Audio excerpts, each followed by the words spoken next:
The Havenbell Trilogy 2, The Scepter of Zane, Chapter 6, The Mountains of Shadow. Jin and Kai had been watching the mountains grow closer ever since they came into view on the horizon. Everyone was quiet. Seth and his Adrella army went before the ship and gave them the signal that the coast was clear.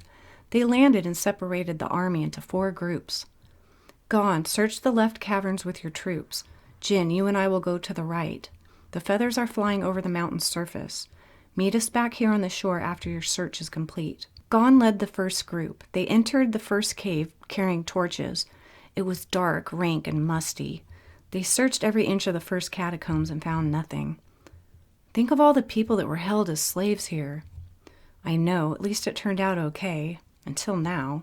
Jin and his troops entered the old dwelling of the Dark Ones. They were about to secure the area when they came upon a door. Kai kicked it with his foot, and a huge wall of heat pushed them backwards. Heat slapped their faces, and flames exploded at them. Jin ducked, but his clothes started to burn. He screamed to Kai and Ayumi, son of Bunky, who swiftly came to him and helped put his clothes out. They ran together with flames catching up to them. Several of their army were dying around them as they ran out of the cavern. Kai could hear shouting from outside of the cave. After the fall of the Dark Ones, the caverns had been burned. All that remained were metal bars of the cells. Gon and his clan crept closer through a long, narrow passage, holding torches. They could only see 7 feet ahead of them. They came into the main chamber of the cells. It was pitch black. All of the windows, skylights, and other passages had been sealed. Gon crept slowly in the darkness with his torch and sword out in front of him. There was a thump and then a nuff sound. As he disappeared, his torch went rolling on the floor. Out of the shadows slowly crept a dark army. They held Gon with 4 men and held a sword to his throat. Master, he's one of us. What are you doing here with the Outlanders? Bringing them to you. Well done. Traitor! An elf yelped at him. A centaur started shooting arrows at the Ortsons that were blocking the entrance. The arrows clanked off of them like rain on a tin roof. Their army shouted and plunged in to attack the Ortsons. Half of them died in a short period of time, for these were strong and heavily armored warriors. Where are the fairies? There are no fairies here, Gon lied. He was part of the wizards and had much more brain push than this guy. He was a traitor to his council of wizards, yes, but he had his reasons he wanted to be with his race before King Duran became king of all. Maybe he wasn't a complete traitor after all. Do you know where they are? No, I do not. I've never seen one. Then in a flash, the interrogator chopped off Gon's head. It rolled and then landed against the dead body of an elf. I need one of you to call to your master. No one answered or moved. I'll go, an elven man volunteered. Good, this way. He led the lone elf back down the corridor towards the entrance of the caves. He held one of his arms behind his back and held a knife between his shoulder blades. Now call to your master, he whispered. Master Kai! Master Kai! Please come! He yelled. It's a trap! He screamed, but the Ortson grunted in anger and killed him. Prepare! He ordered the army and they took their positions and extinguished their fire. Gon's army must have been ambushed. I'd advise that we think about this before we rush in there to the same fate. Jin joined with Kai and helped to rush out the others. The air was getting thick. The only chance they had on winning this fight was to be able to lure them to the shore. But as they neared the entrance, they were met by the other Ortson army, and they began to clash and fight. Surrender! Kai's army was falling fast from the fire behind them. We must save our lives. Their weapons were given up, and finally the wall of fire stopped. They were herded towards the cages. The cells were filled and locked behind them. The leader of the Ortsons bellowed a deep laugh. The Ortson opened some of the blocked holes in the ceiling. One of them spoke some foreign words, and a huge rush of wind came through the tunnels and cleared the smoke. Kai observed the locks, but wasn't sure if he could escape these. Wonderful, Jin muttered. We will release you if you give us the fairies. If none of your friends outside have any, we shall wait for your bigger friends. They will come. Kai looked around for the fairy, but she was missing. She may not have made it out of the fire. The Josepharians rejoined each other and flew back to the ship. Do you see the smoke? Aye. Any come out? A few. We have trouble in there, and unless we can draw the enemy out to shore, we may not have much of a chance. Are there any other passages into the mountains? There are 2 on each side, but they've been filled with heavy stone. There's a door behind the mountains, but it's locked. We need a key. We have wizards. It may take a few of them. So if there's only one passage, they cannot escape. What can we do? We wait. When all was still and quiet, the fairy unburied herself and escaped out of the mountains and flew to the ship. They're trapped by Ortsons. They are heavily armored. We lost a lot of us to that fire. They are going to lure the other wizards here. We will not be able to defeat them ourselves. Maybe we can attack them if we maintain control of the exits.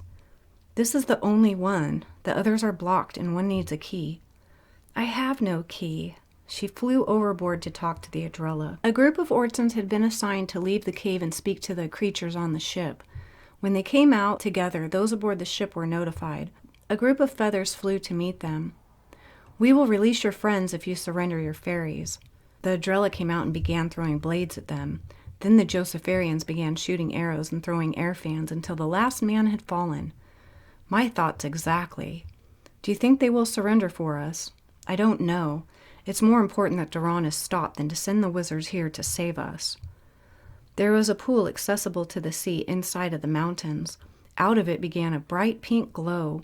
It captured the Ortsons' attention, and they went to investigate. They were hypnotized, and they could see a fairy underneath the water. Is this trickery? Go get it out. One crawled to his belly, and the other grabbed his feet. With one big breath, the first one went under. As he grabbed for the glowing orb, it moved beyond his reach. Then he and the one behind him were both pushed in from behind. The leader turned to see a man in shadow. A mace struck him on his helmet with such force that he fell over, sinking another into the pool. The 5 remaining drew their weapons and began attacking the shadow. The figure was faster. He jumped and smashed the armor with massive force. While the Ortson felt dazed, the cloaked stranger took a sword and jammed it in his neck. He knocked the helmet off the next one with the mace and pushed him into the pool. The Adrella below did not even have to fight the Ortsons, for they sunk with their heavy armor deep into the sea. The fairy in the bottle was released and returned to the ship. 8 Ortsons down. Somebody was pushing them to us. We need to unblock the entrances. That'll take too long. There was smoke coming out of some places. We need to see if the Josepharians can get in through those. Even just one tunnel would work if we can't use those openings. They will hear us coming. That beats the point of surprise. That's how we can flush them out. We can wait for the other wizards to show. They are much stronger than us. That'll take too long. They're already on a mission. If I was an Ortson, I'd trap the wizards in a cave. Me too. If we go into fight, we may be trapped as well. We'll need our fairy, but we may also lose our fairy. If they can make a trap, so can we. We send feathers to keep above the entrance. They can net them when they come out. What if our guys come out with their guys? We have to try. Inside of the cave, the hours passed, and their leader had not returned. They sent 2 others to find him. They came back and reported that they were missing, and there were bodies on the shore, but no army in sight. What will we do? We wait for them to come to us. Out of the clear sky, a voice spoke softly. Horses. Everyone looked at each other. It was heard inside the cave as well as out on the ship. The trapped crew began to speak noisily to each other. Silence! An Ortson raged, clanging his swords against the bars. Horses? Jin whispered. The winged horses, Ayumi whispered in return. The Ortsons fed the prisoners and prepared to sleep for the night. They kept a guard at the entrance. Kai hoped that this would be the night that his crewmates would enter the cave and release them. There would be no better time. Ortson slept without armor, and they could easily be outnumbered. As if his thoughts were heard, there was a large crash down the hall, and the guards immediately drew their weapons and followed the sound. Kai pulled out a silver rod and began to work on the first of 2 locks. While he did this, he silently chanted to break the spell the Ortsons had placed on it. He had a bit more knowledge in locks than they did. He broke the spell first, then popped the first lock. He began working on the next one.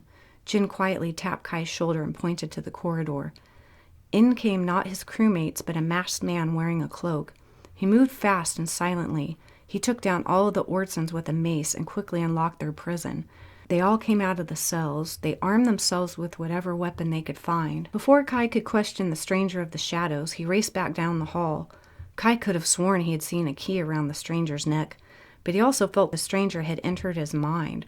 For what, he did not know, but he felt influenced, dipped on.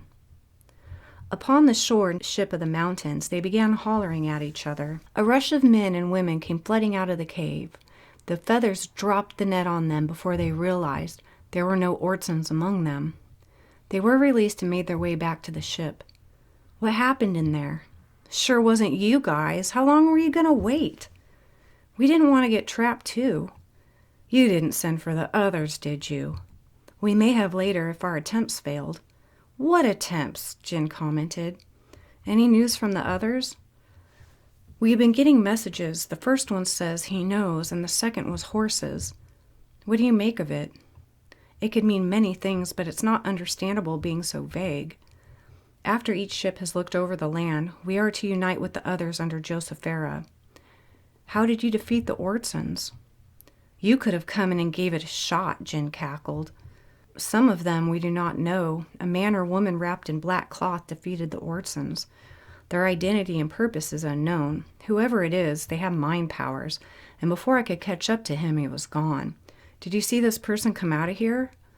Nay, you all came out at once. Do you think it's Duran? He wouldn't set us free. What good would that do? Whoever it is, I don't think they're against us, but I also think they weren't assigned to this mission. Like a vigilante? Yes, like a vigilante. Where did he go? He had a key, and I think he wanted me to forget he had it. A key, the fairy exclaimed. The key to the back entrance. Back entrance, are you sure? We never found a passage that would lead us to the back of the mountains. We could have missed it. If there's a door, and if he has the key, we should send some Josepherians to check it out and wait for the shadowed one. Cheyenne could be in there. Our mission is not complete. If we can't catch him, how the heck are we going to get the key that gets into the cave? I don't know, but we must try. Send some to go back into the cave and explore it again. I need the feathers to take me behind the mountains to see if I can pick the lock. That's the only choice I have. A few hours passed, and at dusk they came back to the ship.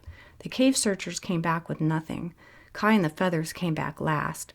They carried a large net of various armor. Nice things at that. The door was open. He left it open. We took the armor. Strange stuff, too. Stolen treasures? I'm not sure.